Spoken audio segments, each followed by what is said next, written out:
Great. Okay. Hello all. Thanks for coming to the event. This is the RealTide and MONITOR workshop, end of project or close to end of project workshop here in Plymouth. I'd like to start first of all by acknowledging our funders. Horizon 2020 funded the RealTide project, and Interreg Atlantic Area funded MONITOR. For those of you who are here in person, some of you have hopefully already signed the attendance sheet outside, but if you haven't, then if you could please do so on your way out, that would really help us to make sure we're getting all the... I'm going to sound a bit louder now. There we go. Okay. I'm not going to go through that whole thing again because we're pretty pressed for time, but once again, thanks for coming. I'll quickly run through the agenda. We have quite a packed agenda today.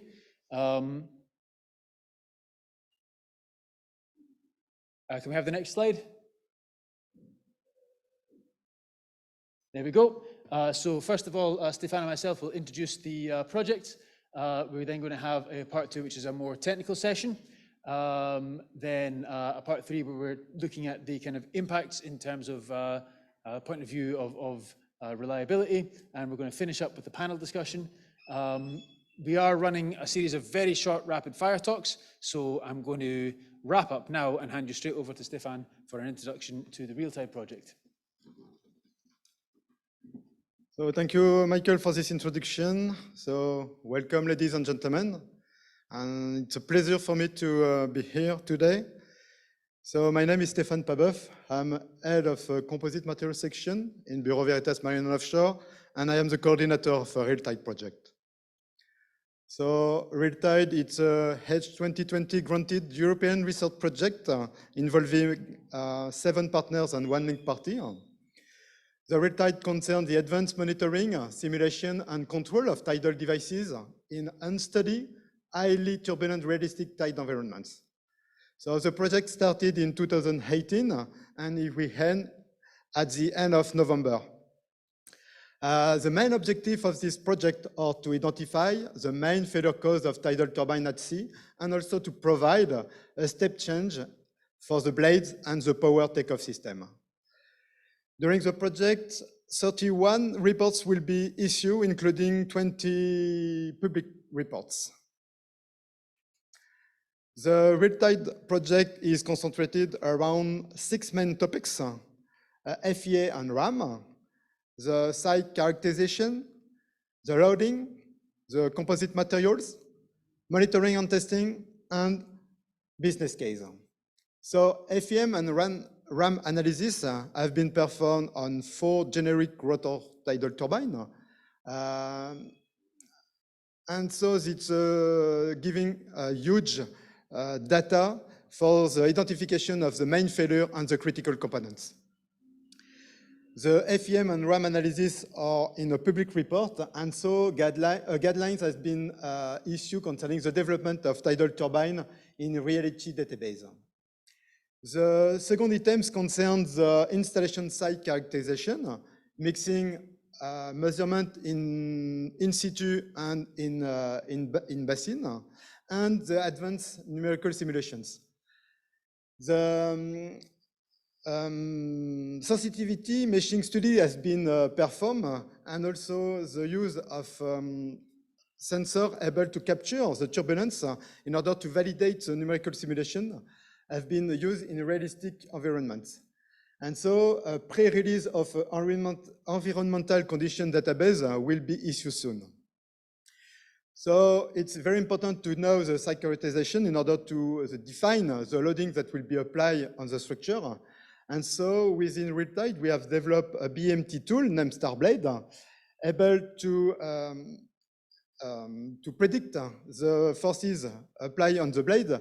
And we have also coupled this tool with electrical module and CFD and BM in order to have different level of accuracy of the results and different level of time computation.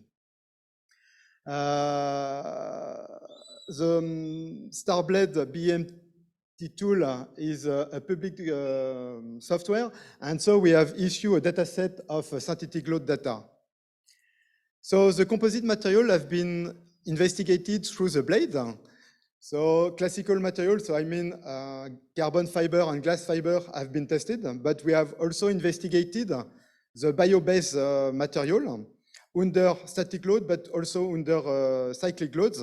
And we have developed a methodology for the fatigue assessment of tidal blades in composite material. So the monitoring and the testing was a huge part of the RealTide project. And a new strategy has been developed for the monitoring system. And we have testing new sensors such as long-range ultrasound techniques, acoustic emission, strain gauge, optical fiber on specimen, but also on a full-scale blade tested at Ephemera facilities. And so now we are able to propose a monitoring protocol, and we have a document given the condition-based maintenance strategies. And so the last one, but not the least, it's a business case study. So OPEX and CAPEX have been evaluated through this study for a written period of several decades that will be useful for owners and technology developers. So almost of these items will be developed within this workshop. But if you want more detail, you can go on the RealTide website with this address. So now I give the floor to Michael for the monitor presentation.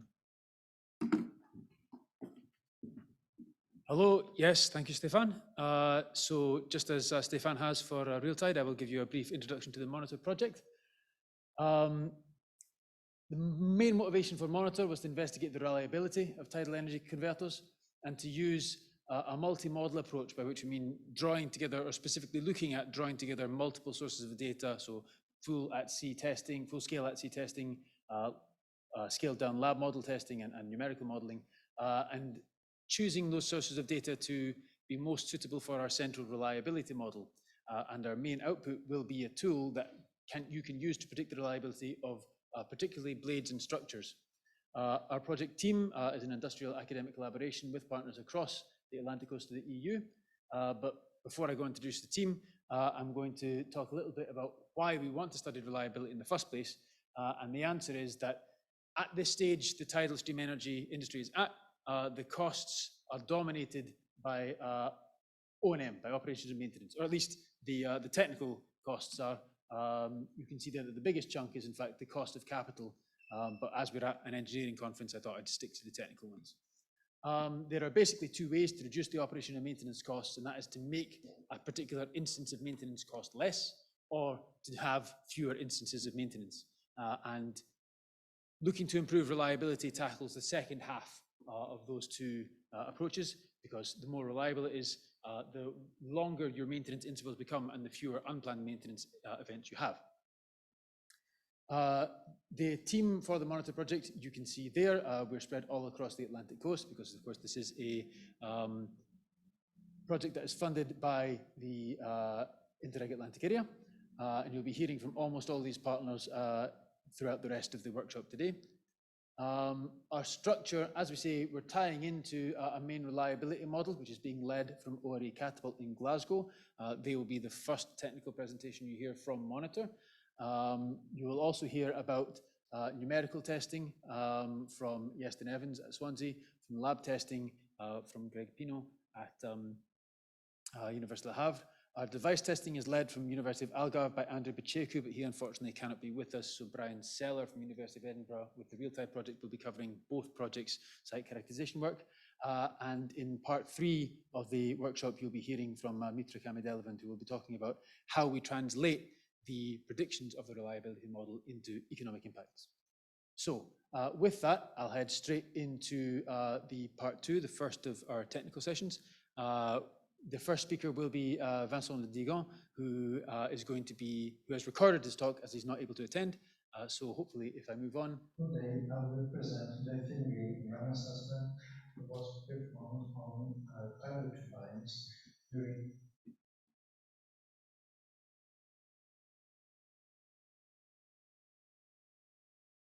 in the RealTide project. One of the objectives of the RealTide project was to develop and implement reliability methodology on tidal turbines in in order to understand and increase the reliability of tidal turbines. The reliability methodology was an adaptation of the failure modes and effect analysis methodology of Ephemera in order to define the critical components of a tidal turbine in terms of loss of production, safety, and environmental issues. Focusing on those critical components, the methodology helped to recommend actions to mitigate and eliminate the critical failures on those critical components.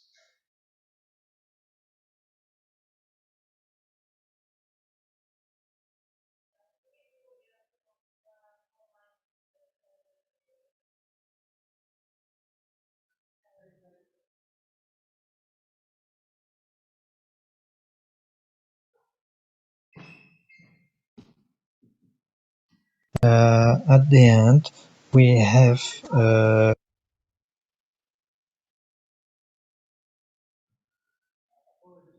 recommended several redesigned enhancements and monitoring that were addressed to other work package in the project in order to develop new novel and advanced components and to develop also advanced monitoring strategies. And this FMEA analysis was performed on 4 generic tidal turbine concepts in order to reflect as much as possible future likely commercial design. So as a result, more than 240 recommendations were proposed for the 4 concepts. The most critical assemblies and components highlighted by the FMEA are the blades, the pitch system, the yaw system for the rotor assembly, gearbox, low speed shaft, and the low speed shaft dynamic seals, including the drivetrain assembly and the power electronic converter, generator control system, transformer, and electric system under the system assembly. And the methodology that we developed helped also to rank the most critical assemblies for the 4 tidal turbines, and also what would be the potential risk reduction after the implementation of the recommendations. So after the FMEA analysis, we performed a reliability, availability, and maintainability assessment, called RAM, that consists in modeling the tidal turbines and simulate the failures and the repair of the components of the tidal turbines, including in the simulation factors such as the logistic to be deployed in order to repair the components and the weather conditions that may influence the repairing. The RAM analysis was performed on 2 concepts, a complex button fixed tidal turbine and a floating multi-rotor tidal turbine. One of the most difficult part of the RAM analysis was to collect the reliability data. So we collected the data from wind turbine farms because the wind turbines have similarities with the tidal turbines. And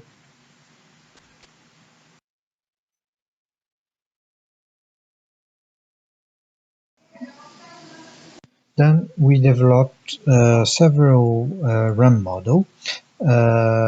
Firstly, we developed a base case where we calculated the navigability of each concept. Then we defined the critical components of this concept that contribute the most to navigability. Then we recommend design and monitoring based on the FMEA recommendations. and we included those recommendations in new models that we called alternative cases. And we concluded at the end that the most effective way to increase the tidal turbine performance are the simplification of the design. So we reduce the quantity of system components and the implementation of condition monitoring on critical elements. So if you would like to know more about those reliability studies, you can view the public project reports from RealTide and the scientific publications related to these studies. And don't hesitate to send me an email for more information. Thank you.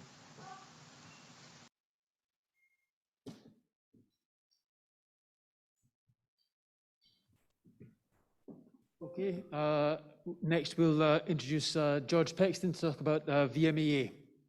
George will be joining us virtually. Are you there? Good evening. Can you hear me? Yes, we can hear you, George. Excellent.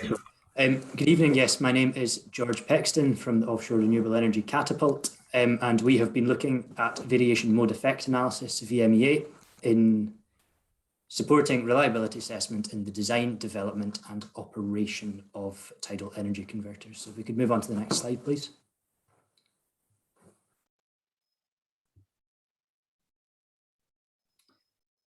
Great. So most failure modes are caused by unwanted or uncontrolled variation. Vmea was developed based on Ephemera to assess and improve robustness to variations. Vmea enables the systematic assessment of the influence of uncertainties to inform design changes, de-risk the development process, and ultimately reduce cost and improve reliability. There are 3 different levels of Vmea: basic, enhanced, and probabilistic, where increasing amounts of detail of information are required for each. Basic is primarily using engineering judgment. Enhanced is utilized where there is some data available, but again, still requires a large amount of engineering judgment to be used. And then probabilistic Vmea is where all your uncertainty sources have been quantified and you are able to assign and calculate a number for each of those sources. Within the wider context of the MONITOR project, this work being undertaken by us is closely linked with the bleed element momentum theory, BEMT modeling, and the techno-economic modeling. So we could move on to the next slide, please.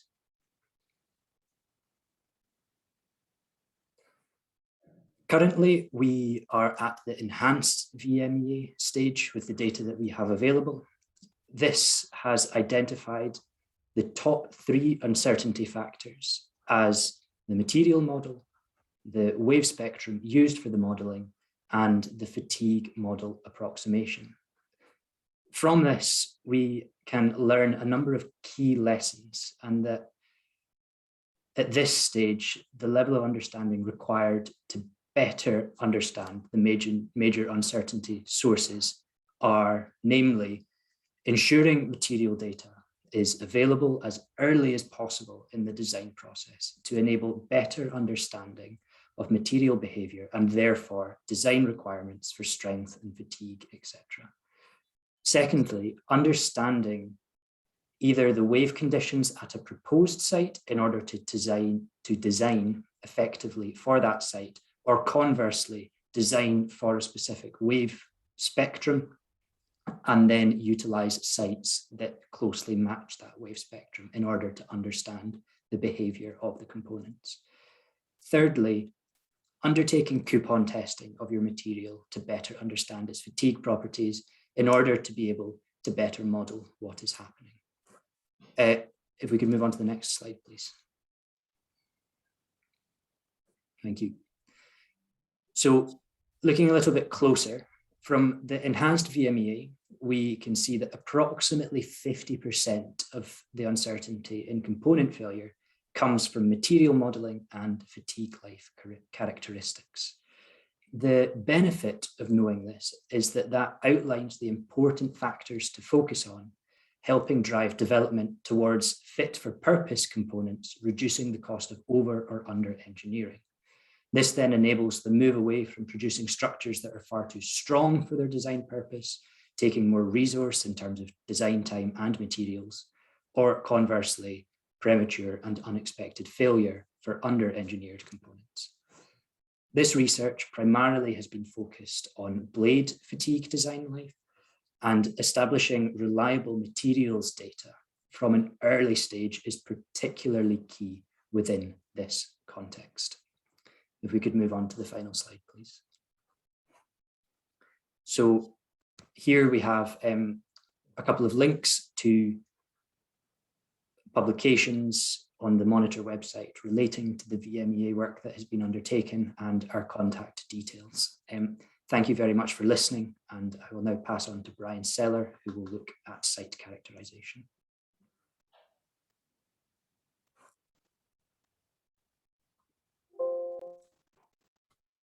Hi all, can you hear me?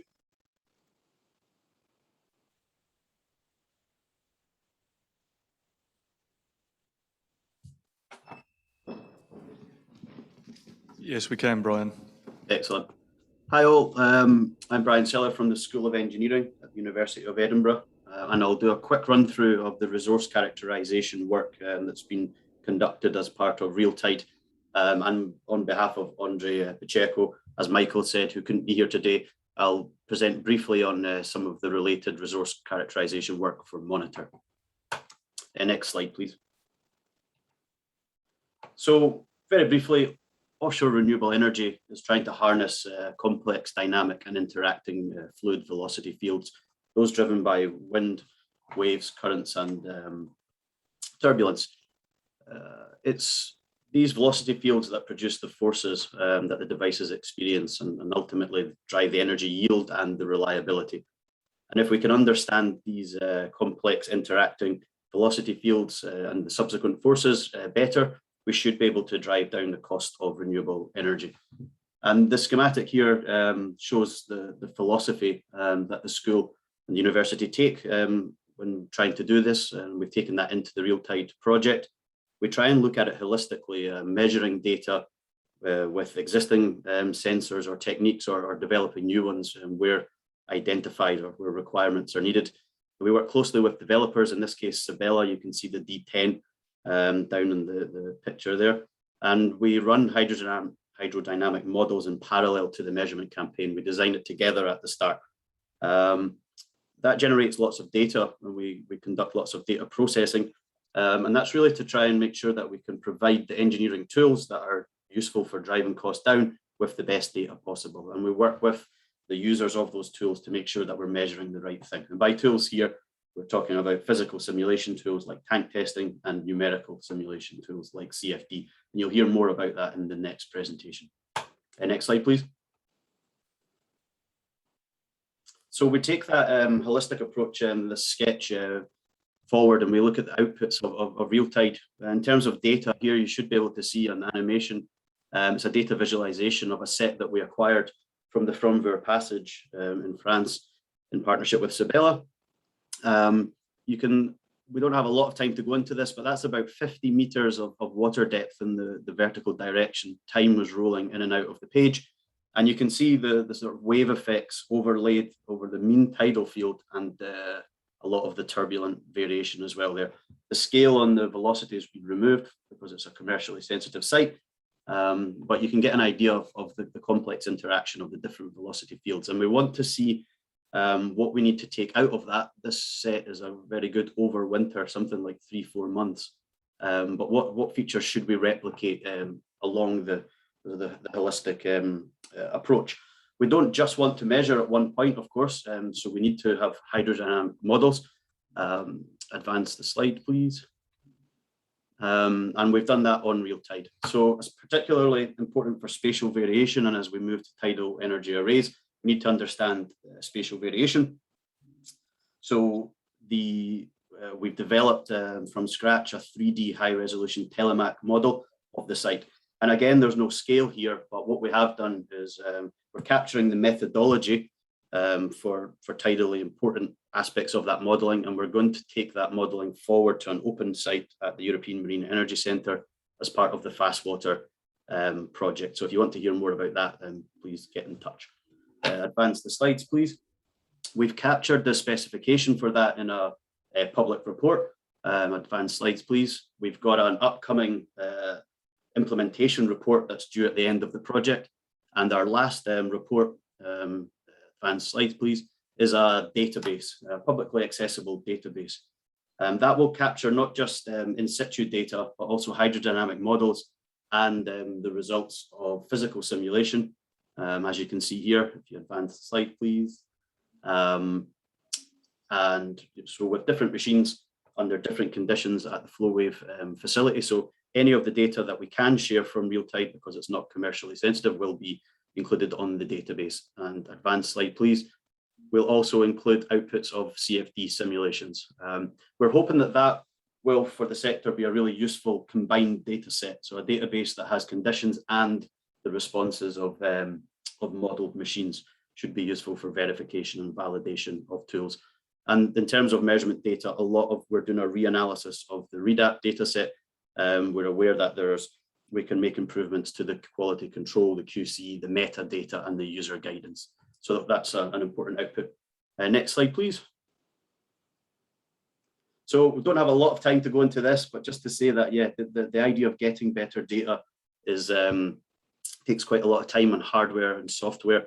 Starting at the top left, we've installed multiple sensors on the Sabella turbine, including a long facing on the rear of the hub Nortec signature 500s, and on the top to investigate wave current interaction, an old RDI 4-beam workhorse, and lots of things in between. You can see on the middle, on the bottom, one of the instrument packages we put out, featuring quite a lot of extended battery cases, some custom cabling, custom gimbals, diver removable elements, which gave us program flexibility, and an instrumentation control pod that allowed us to connect a cable from the turbine, which was pre-installed. So it can operate either on cables or on battery. So trying to have flexibility there. And top right, which I'll show shortly, is an advanced sensor platform. I mentioned at the start, if we think we can't get what the sector might need from off-the-shelf equipment, we do look to investigate new ways of getting the data we need. And this is the Edinburgh CADP. Next slide, please. So I'll play this video. I think if you click, it should play. It's quite timely. Thanks very much. This was put out 4 weeks ago. Due to restrictions with COVID-19, we were unable to deploy in the Fromvere Passage. And thanks to EMEC, European Marine Energy Centre, and Lease Marine, this was deployed in the Fall of Warness 4 weeks ago. It was due to be recovered yesterday, but there wasn't availability to go get it. So we're looking to recover it in 2 weeks' time. What the purpose of the frame is, it's a 9-meter steel gravity mooring with lots of different sensors on it. But its main purpose is to try and target specific locations in the water column and then assess to what extent are off-the-shelf instruments capturing scales of turbulence that might be important for tidal energy applications. And I guess uniquely on this setup, we can actuate the focal point of that measurement zone. So there's an autonomous system that moves the beams around and tries to build up a map. So we'll see how that went very soon. Next slide, please. So I think the next slide is a list of lessons learned. We don't have a lot of time left, and we could spend a lot of time on this, and there's certainly more than is listed here, but just some highlights. Cabled systems, yeah, lots of difficulties with cabled systems. They come with high risk, but of course the high reward. The offer of power and communications is really good, but that ties you into lots of different program constraints and availability of machines and subsystems and things like that. So we've ended up with hybrid systems where cabled if you have a cable and autonomous if you don't.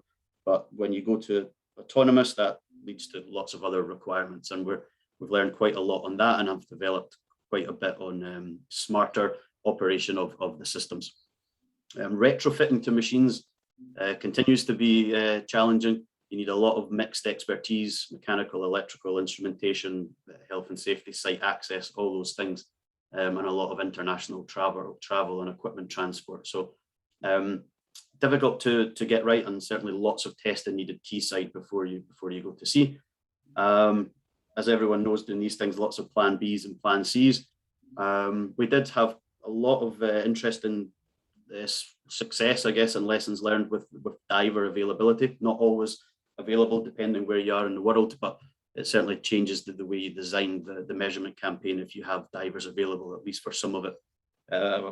Lots of data processing still ongoing, and we're racing to get those lessons learned captured in the D2.2 report.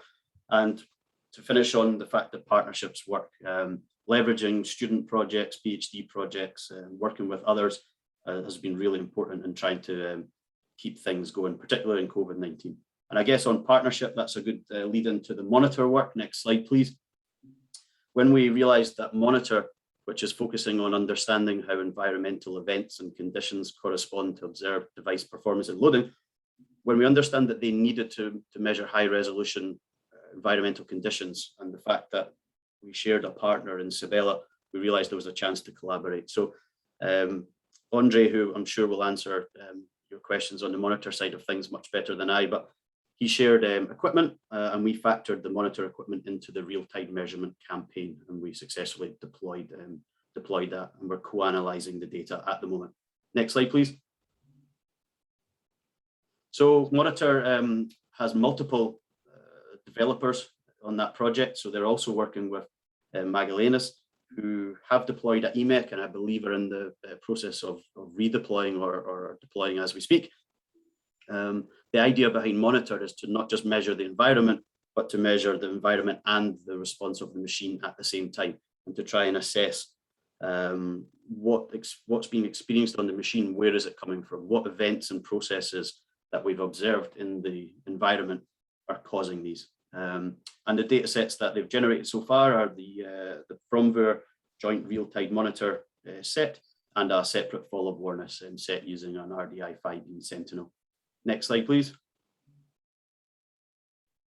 And the really, I guess, exciting part from my perspective of the work in monitor, when devices in and live and recording measurements of the device response, they'll be able to match that to the EMEC measured sites. And the sort of things they're looking at are shown here in Andre's graph of power, torque, and other key machine metrics. And that data will be fundamental to ground truth the load variation and the sensitivity of that variation to the measured environmental factors. Next slide, please. Just to finish, if you're interested in finding out more on RealTide, then please just get in touch with me. Andre is the person to speak to regarding monitor, and just draw your attention to 2 reports that are available at the moment. There's a summary technical report on the website of monitor, and likewise on RealTide. Thanks very much.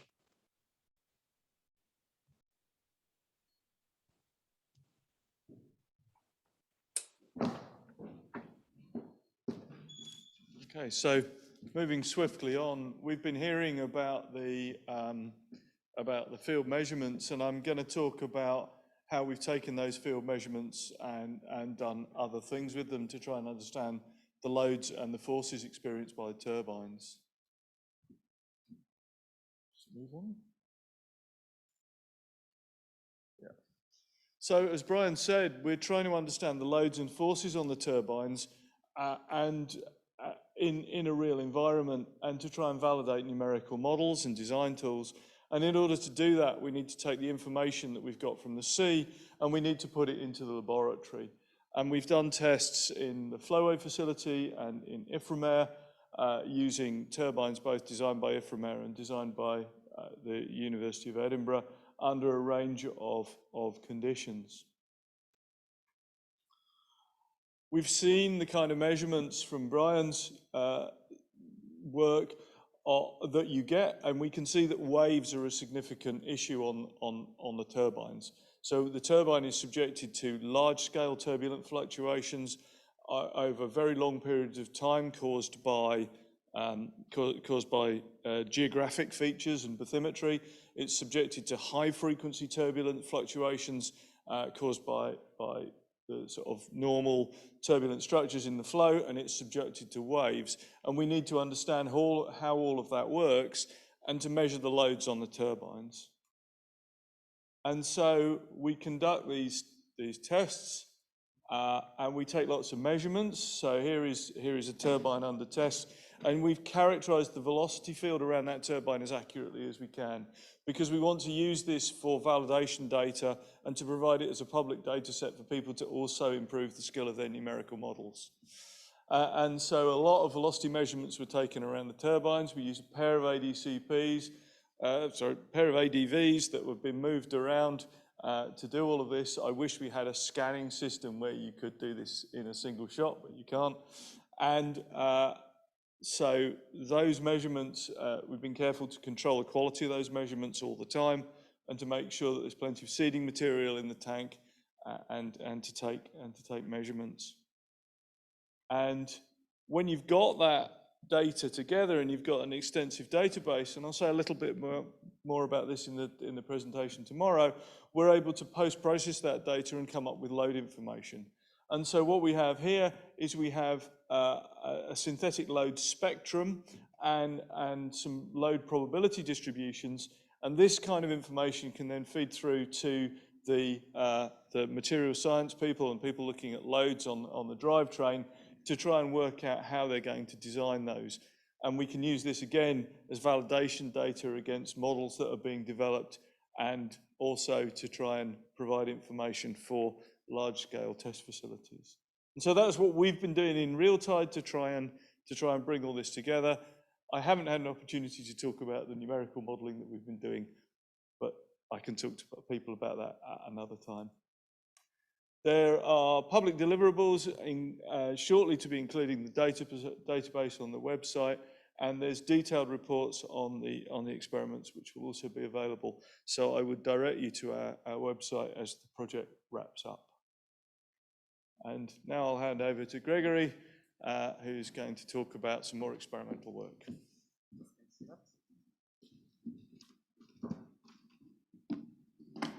Okay, good evening, everybody. So I'm Grégory Pinon. I'm a researcher at the University of Le Havre, and I'm going to present you the laboratory testing we've been doing in the Monitor work package number 6. So as mentioned already by Michael, so we had 2 turbine manufacturers who are Magallanes Renovables and Sabella. So you've got a picture of the real size turbine. And so what we did is that we reproduced this turbine at the laboratory scale. So here you can see on the top that we reproduce only the one of the 2 turbines of Magallanes. And at the bottom, we reproduce the full turbine of the Sabella with also the hub and the additional stuff. And as a matter of further comparison, we wanted also to compare our results with what we've been doing so far, that is the Ephemera Turbine, which is an open geometry. So the idea was to compare the variation we could have depending on different blades, because you can see that there are higher blades or 3 blades or 5 blades, blade shape, because some are very different. Solidity, one is bottom mounted and another one is floating. So we wanted to see all that together with the influence of turbulence. So in that manner, we designed this numerical test, which is the one here you can see on the top, so the scheme. So we've got there here the use of a grid and an honeycomb to have different level of turbulence, 3 levels of turbulence. We also have an ADV measurement in front of the turbine, so I have to have a valid and precise velocity measurements, and we have also ADV. And the turbine is also equipped with a torque and thrust sensor before bearing, so that's quite accurate measurements. And we also have 5 component load cells on each blade root, so that you can see that on the right-hand side. And at the bottom, you can see a picture during measurements with the LDV on. So to go directly on the results, so the first research highlight, that is the effect of turbulence intensity on the performance. So that's result we already presented in UTech 2019. And here is the results of first the CP on the left normalized and the CT on the right for different ambient turbulence. So the lowest value 1.5% and the highest value for 15% for the 3 different turbines we did, and several upcoming velocities. So we can see that the results are quite converged.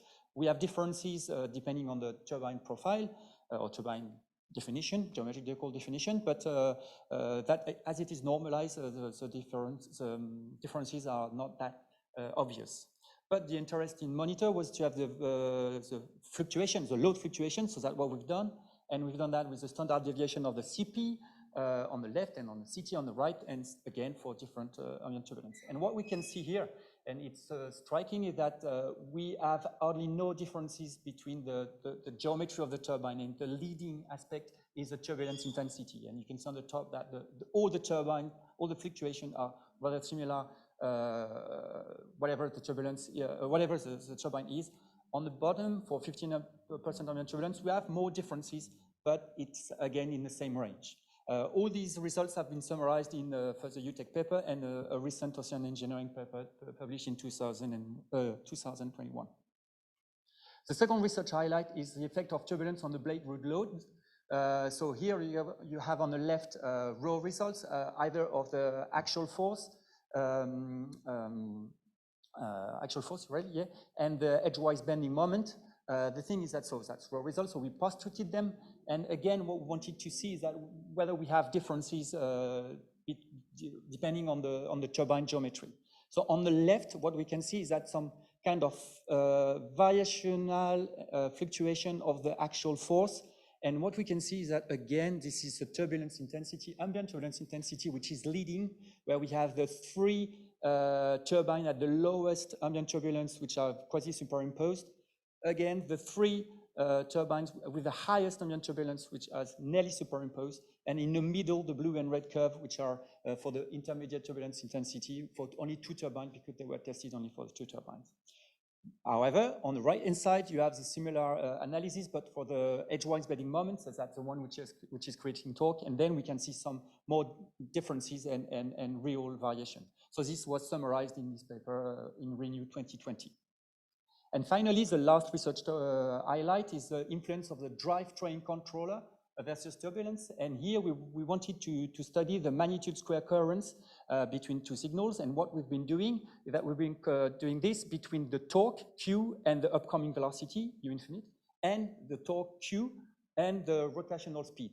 As the 3 turbines have the same drivetrain and they are also speed control, this was interesting in a way. And what we can see on the left is that there is a high coherence between the torque and the upcoming velocity up to a frequency of 1 Hertz, and then it completely drops.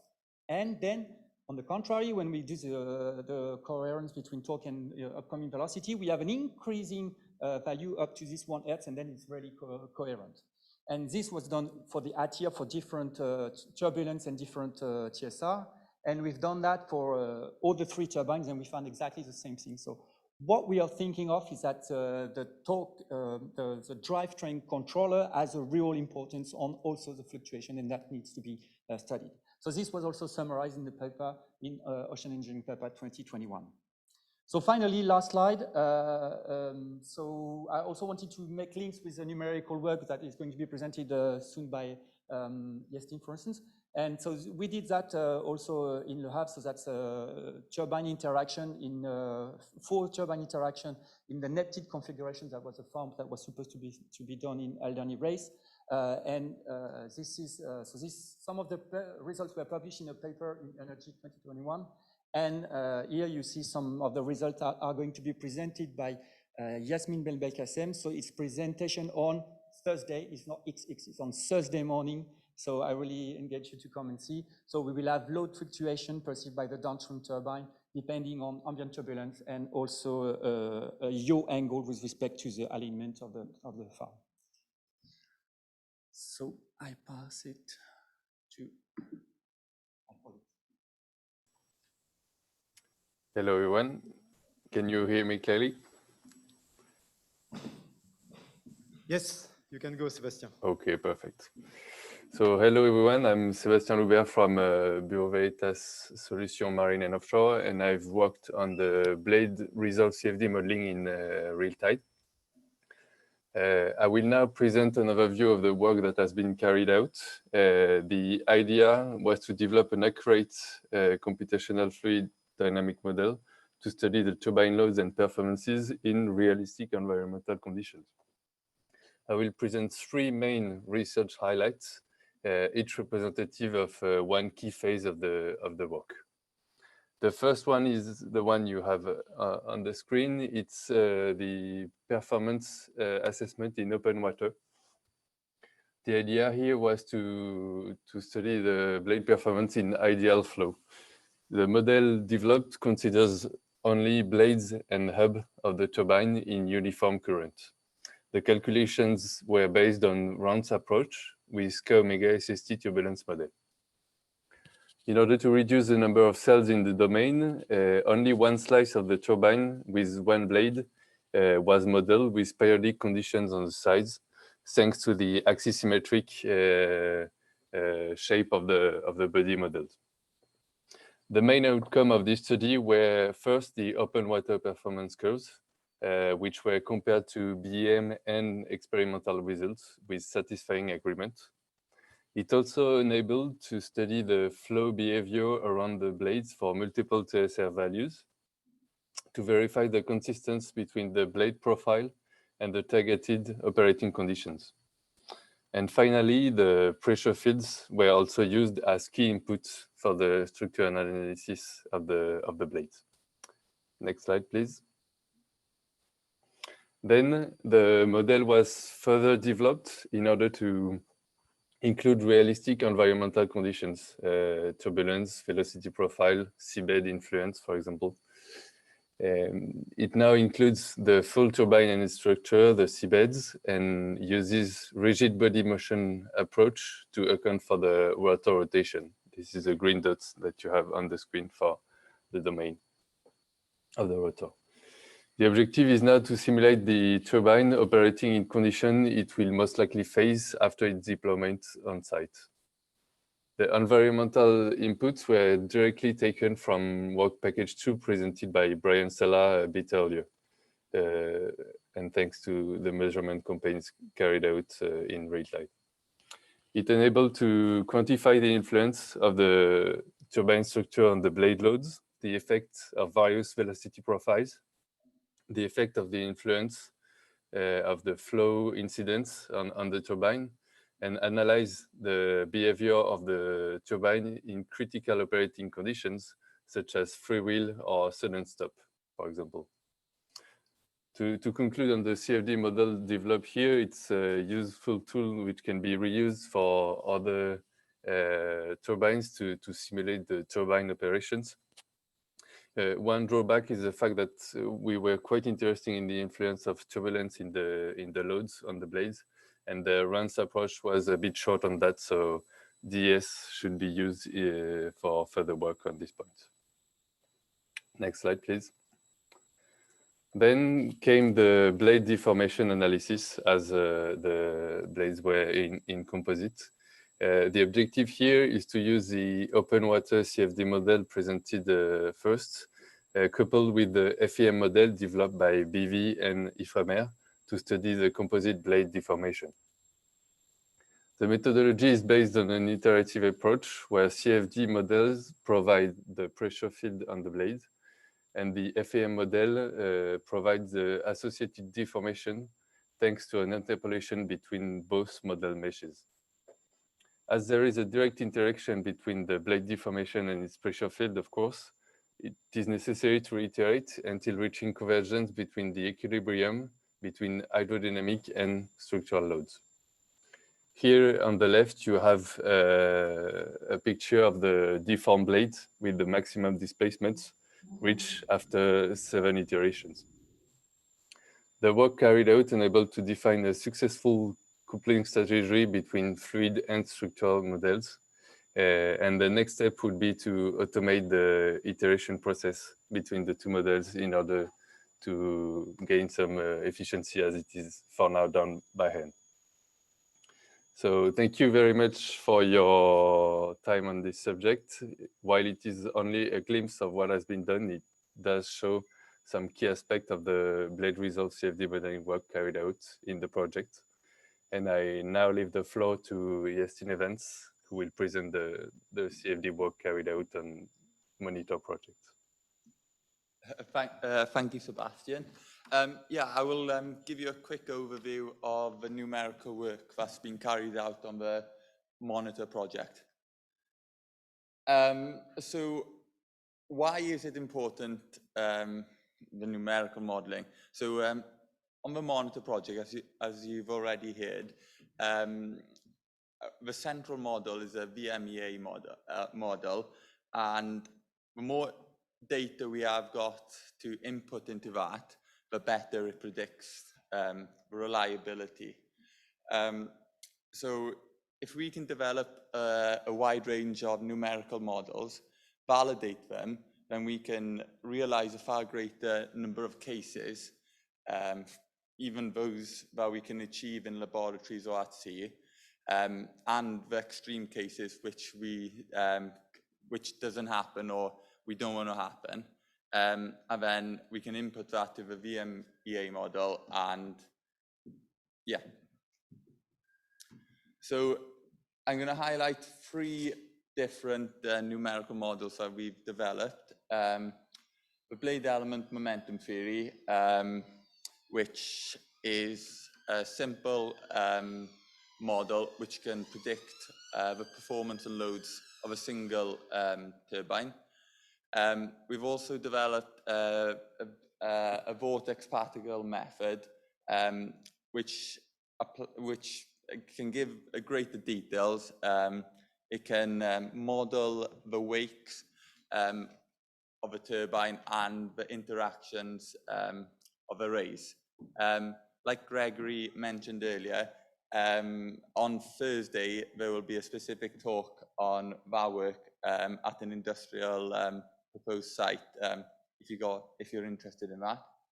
And also we've developed synthetic turbulence flow fields approaches, which directly inputs into the BMT model, and additionally adds to the cases where we can input into the Vmea model. I won't bore you too much with this. If you want to know more about the BMT work, paper 2255 in this conference goes into great detail. Those are some of the papers you can have a look at if you got more, if you want to learn more about it. And please get in touch if you got any questions. Yeah, part 3 now. I think Jean-Eric will talk about the economics impacts of all this technical work now. Thank you.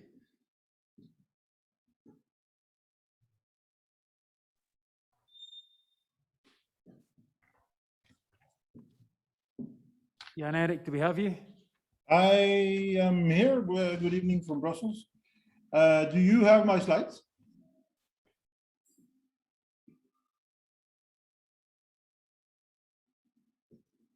Does that look great?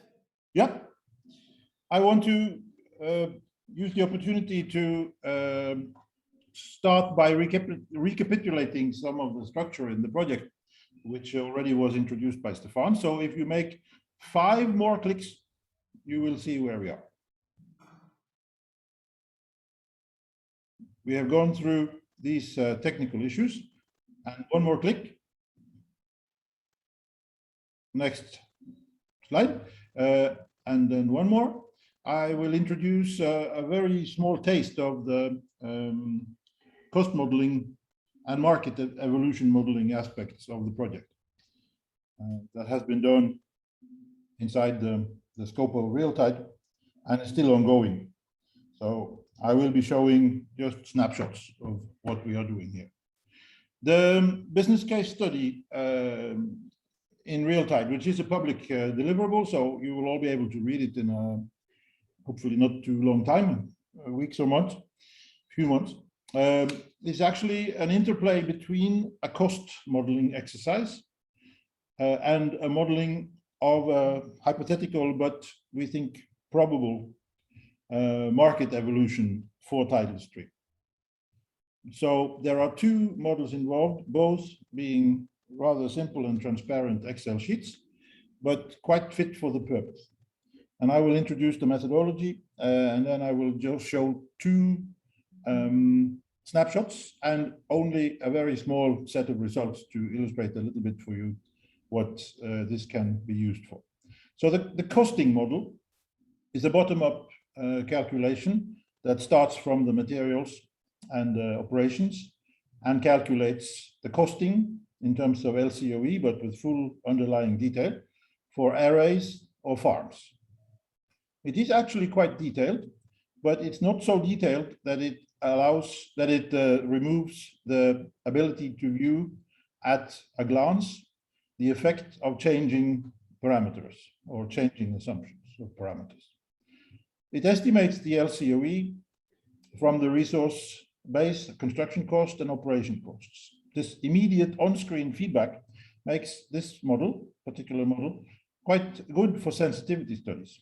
And new in the RealTide project is that we have upgraded the model to handle also OPEX in the same importance as CAPEX. So I will be showing a couple of examples on this. When it comes to the market evolution model, that is a top-down model, but we are using the interaction and the interplay between the two to calibrate the market evolution. So the costing model data is input to the market evolution model, but also the other way around. This is a rational approach to the evolution of market instead of just wishing for results. It assumes one politically set condition, and that is that the set plan targets, which are the guiding policy of the EU, are reached, and you see them here for tidal. Take the next slide, please.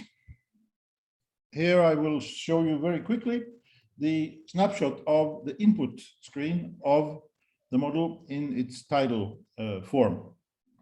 You will see that the screen allows you, once you have a set of flow parameters for the tidal site and a set of assumptions for financial data and for weights of material, as well as for installation and operational conditions, you get LCOE data coming out.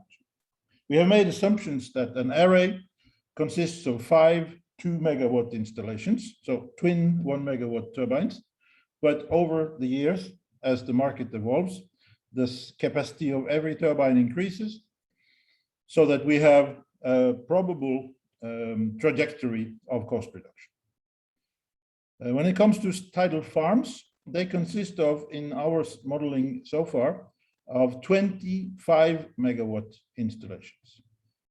So this calculation that you can see here is for one tidal farm that just manages to reach the 2025 set plan target for tidal. Next, please. On this slide, you see the output corresponding to the input on the previous one. To use the model, I always work on twin screens. But of course, there are many other ways to work with the software. The case here allows quite free parameter variation. And for each cost category, you get a graphical breakdown that can be used to report the data or to just illustrate it. Next, please. Here are some example results. And I picked these to show that O&M cost can have quite substantial influence on the LCOE, both at an early stage, as you see in the left graph. Here we are keeping all the other parameters constant, and we are only reducing the LCOE from an initial value of 80 euros per megawatt hour of production. So you can see that by reducing the O&M, and actually the data shown here is for the turbine O&M, we reduced the LCOE towards the target of 100. On the graphic of the right, you can see for a more advanced stage, which is the tidal farms, which we hope can be realized during the 2030s. And you see that it's feasible, same way, by reducing only the turbine O&M cost to go below 100 euro per megawatt hour of LCOE for tidal power. Next and last slide shows how it is it shows the market takeoff point in the market evolution model as a function of these already modeled LCOE reductions. You will see to the right, you see just how the model input picture is structured. We have made assumptions of 3 different phases in the timing, starting with validating of arrays basically now, and moving on towards deployment in 3 particular phases. That's assumptions, of course, which can be changed. But you see from the graphic on the left that the reaching of the LCOE target for 2025 does not result in any particular increase in the market. It continues to grow, but very slowly. The big takeoff arrives once you reach the second, which has been defined by the Commission for 2030. That's all I wanted to show and share with you today, and I apologize for using 1 minute and 20 seconds too much.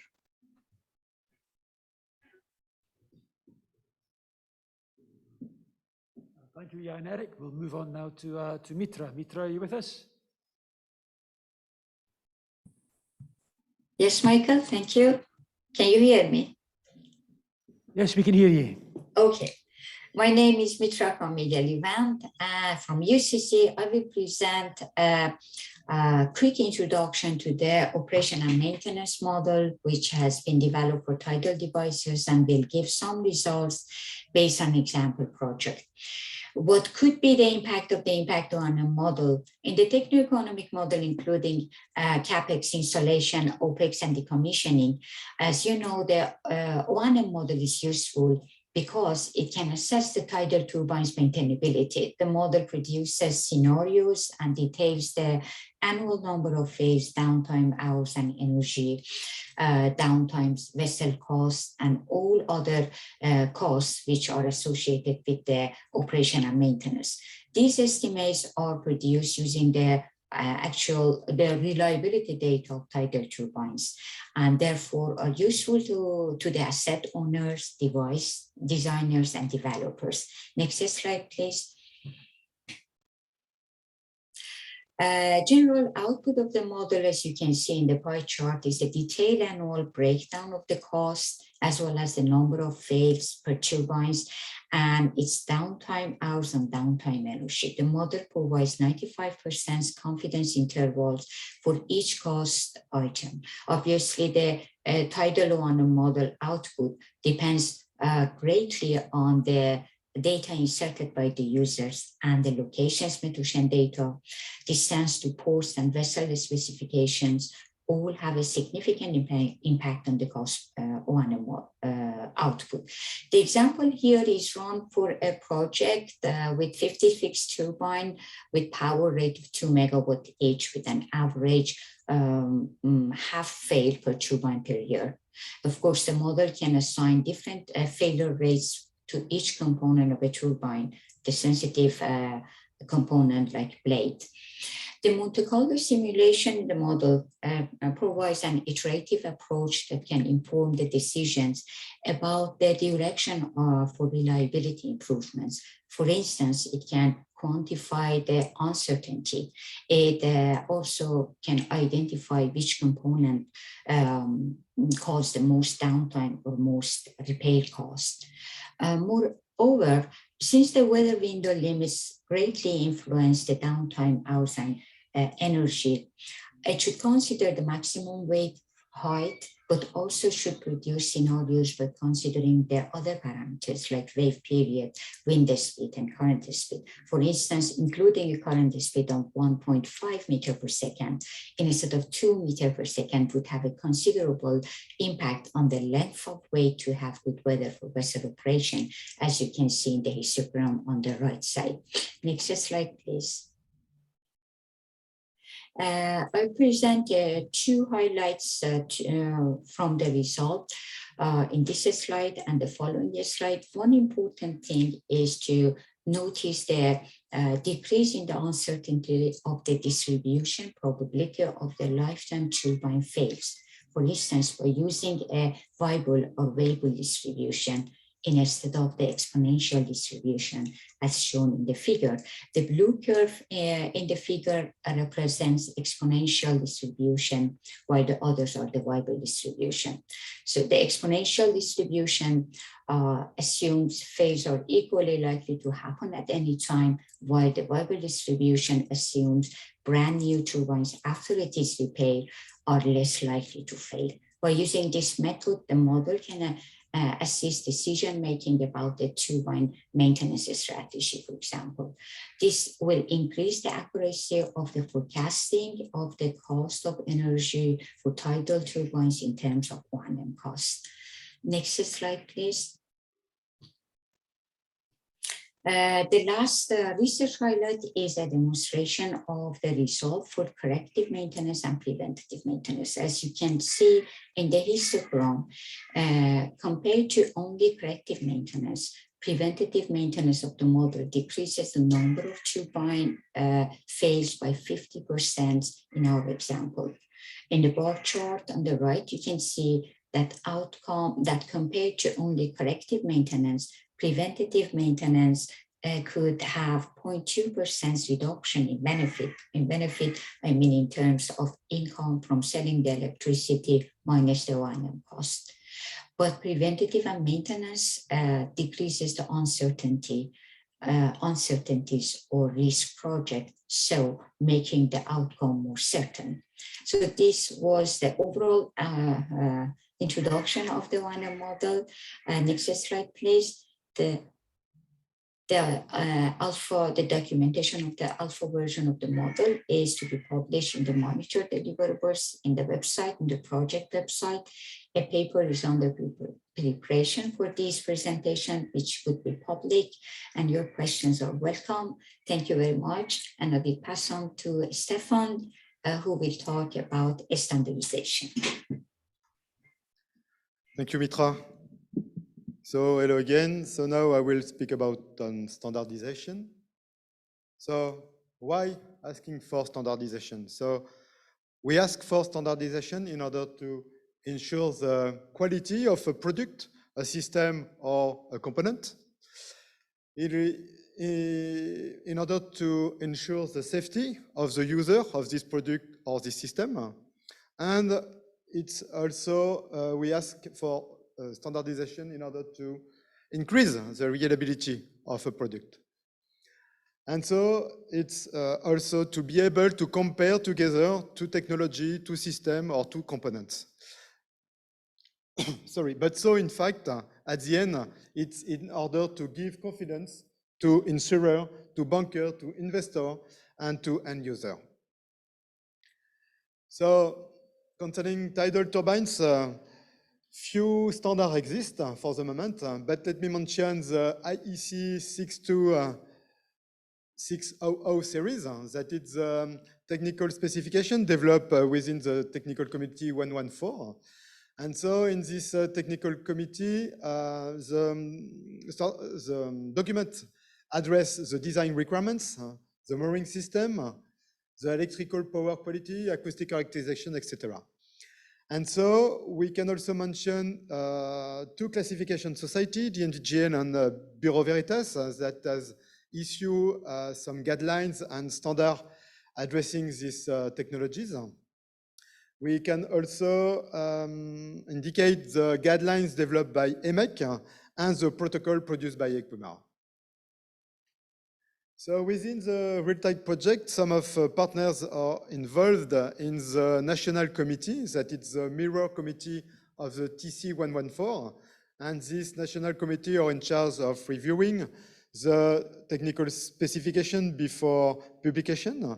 And so in RealTide, we are involved in the UK National Committee, the French National Committee, and the Spanish Committee.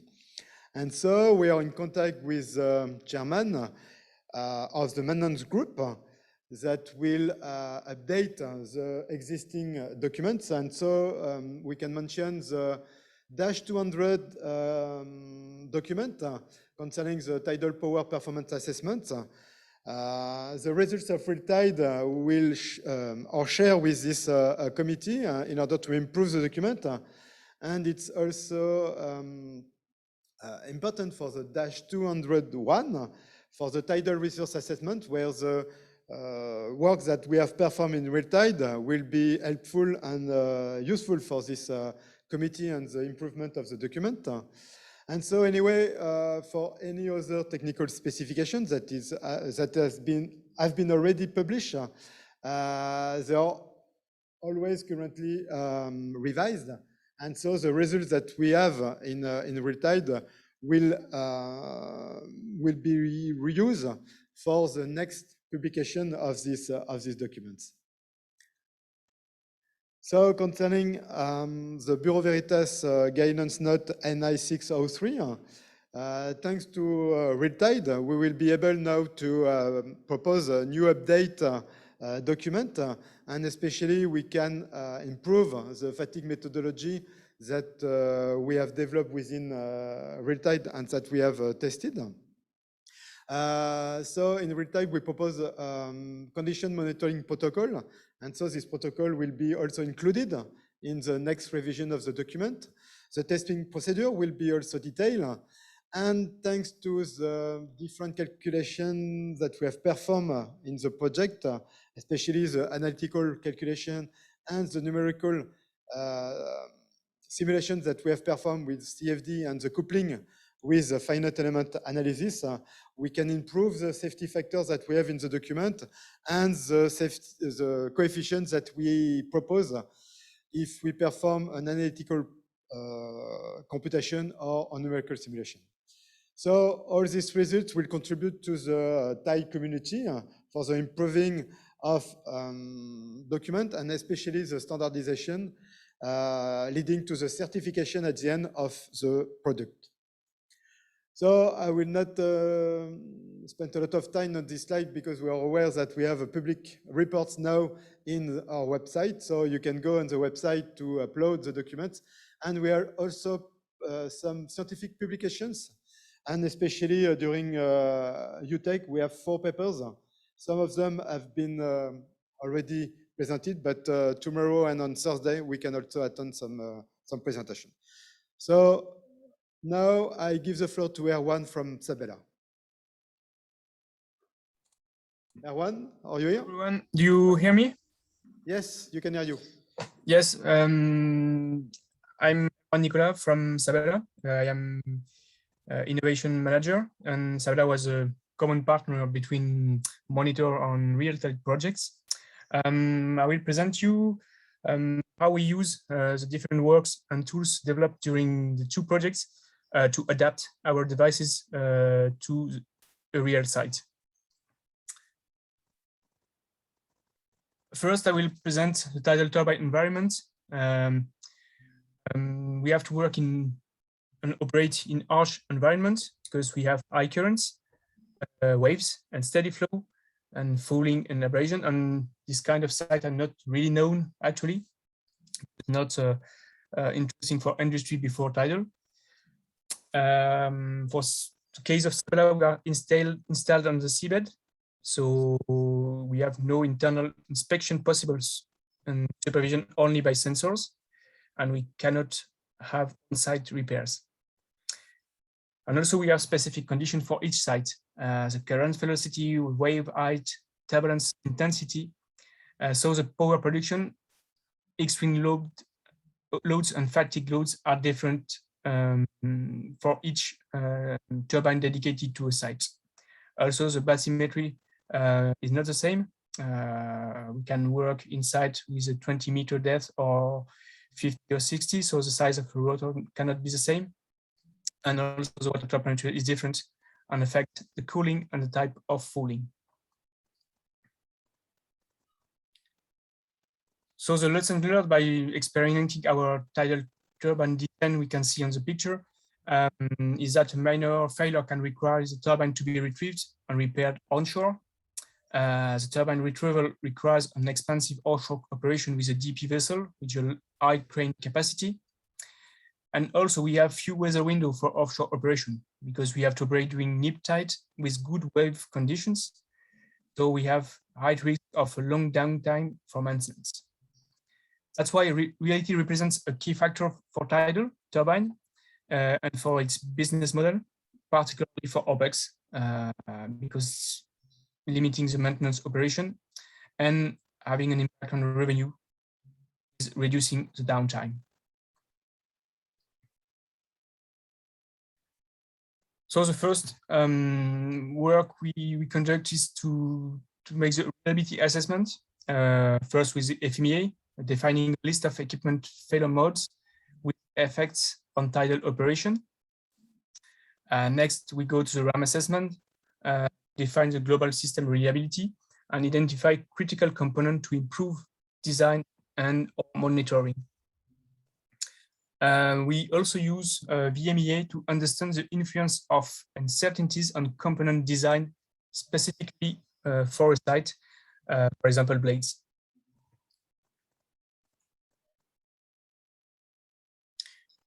We have to adapt to the environment, so we need, as each site is different, we need a high level of flow characterization to adapt design and the control of turbines. We have to adapt the blade design to maximize the power capture, to characterize the influence of unsteady flow on power variation, to know the power production possible on load fluctuation, to know to design a component regarding fatigue. And this also helps us to refine mission profile for fatigue assessment. And for example, mainly for foundation and blades. Next slide. After that, we have to model the turbine. First, we use BMT to make the preliminary rotor design and have the preliminary performance of it. The rotor is designed using the characteristic of the site.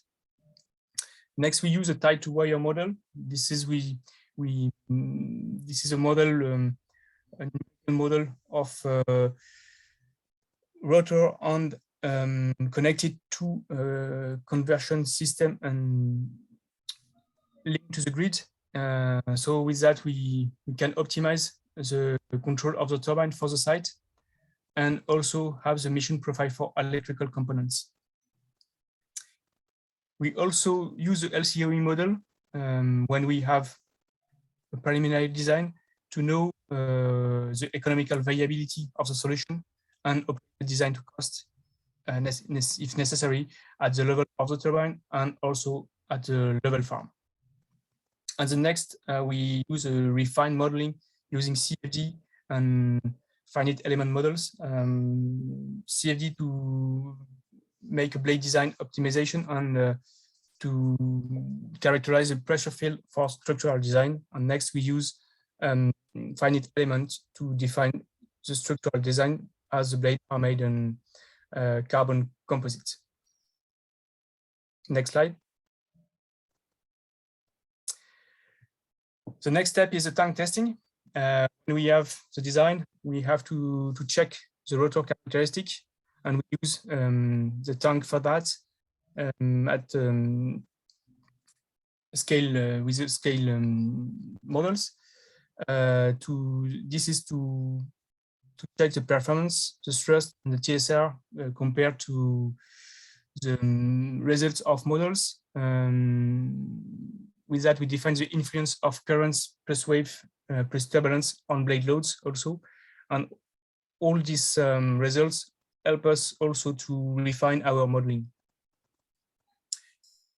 And after, we also test the blade, as this is a dedicated component. We check the blade behavior with static and fatigue load to validate the structural design for manufacturing. Next slide.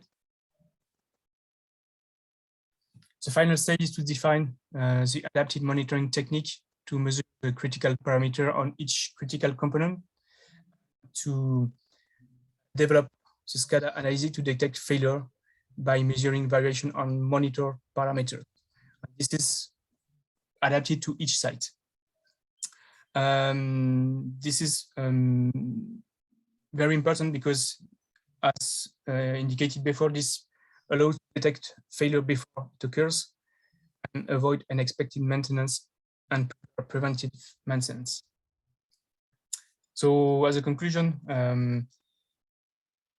taming tidal currents is a real challenge, and it's important to collaborate with several partners, as we did in Monitor in RealTide, to have the good tools to define the good device. Thank you very much.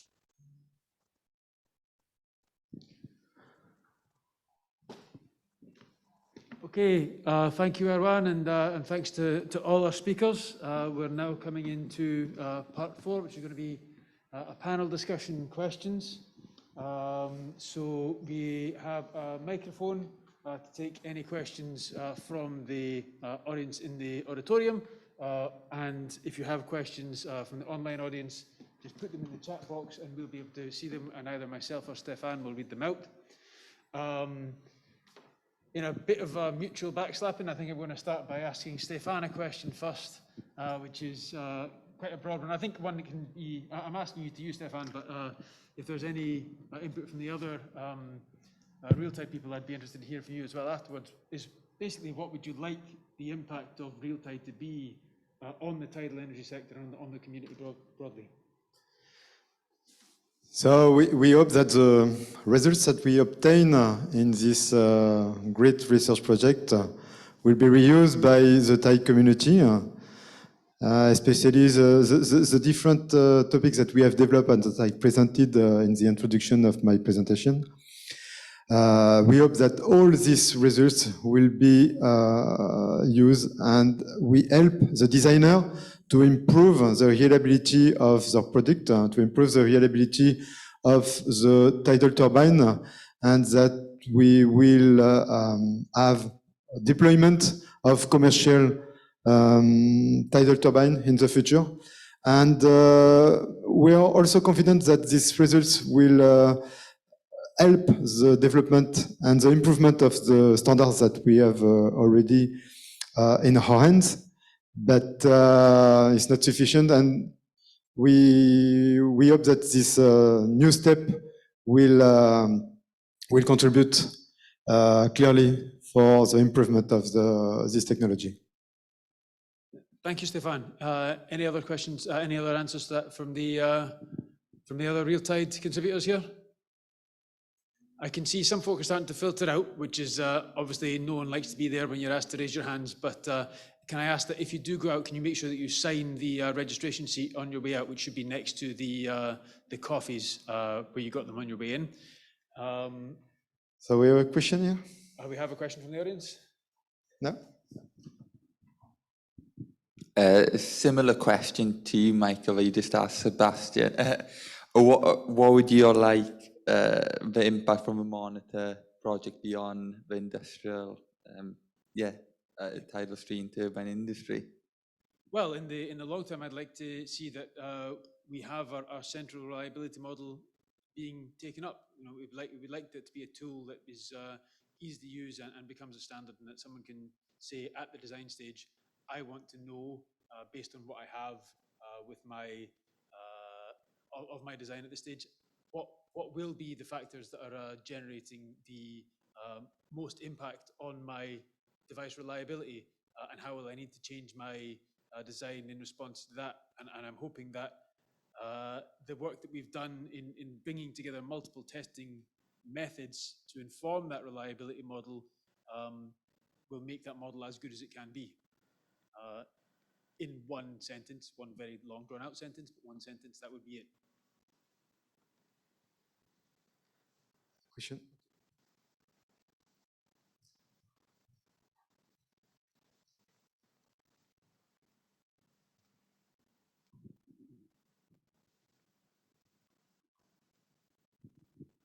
Thank you. Both projects are amazing, I think, bringing every aspect together. And coming on to the last point of want your impact to be models that can be used long term, what are the plans for sustaining the use of the models? So, I mean, it's all well and good to deliver a model and some documentation, but will there be people available to support users in using them long term, to maintain them, to keep the upkeep of these models? Well, I've got the microphone down here, so I'll start answering from the monitor side first of all. Our hope is that the reliability model will become a commercial offering that is in ORI Catapult's portfolio. We're hoping that we're going to get to a stage of that by the close of Monitor, but certainly if we're not at the stage of being ready for a commercial offering at that point, we'll be at a stage where it's not going to take a lot more to get it to that point. So that's the kind of longer term impact in terms of what's accessible to other people in the tidal energy sector. Yes, and in RealTide we have developed a reliability database that it's an embryo of a database, but this database will be completed along the year. And so it will be a public database at the end. And so we invite all developers to input their data in this database in order to be able to collect all the information and to ensure a good dissemination about this. And so if everybody complete this, it will serve for everybody, and so that will go in the best way for the improvement of the reliability of the turbine. David? I just wanted to add one other thing to what's been said. In both projects, we have organisations which have significant longevity involved in doing this kind of thing. So there's Bureau Veritas and there's the ORE Catapult, who are custodians of a lot of the kind of information that's going on. So these projects are very different from the usual sort of academic bring a collaboration together. When the money runs out, that's it, everybody says goodbye and you wonder what you're doing next.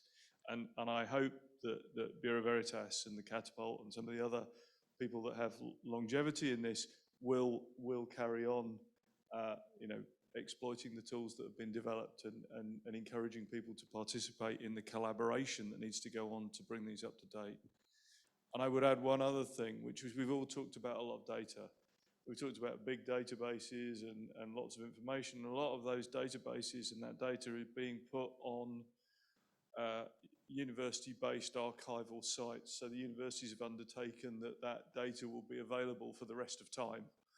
And so the question that goes back to the audience is, if someone has high quality experimental data available to validate a model from, or high quality simulation data to compare with for developing models, will you use it?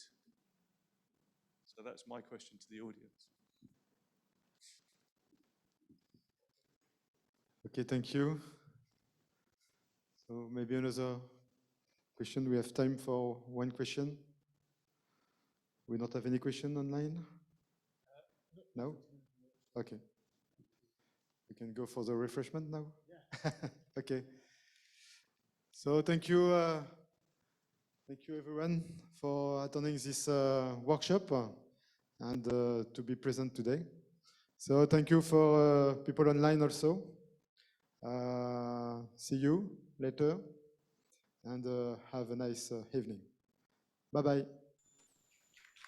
Thank you very much.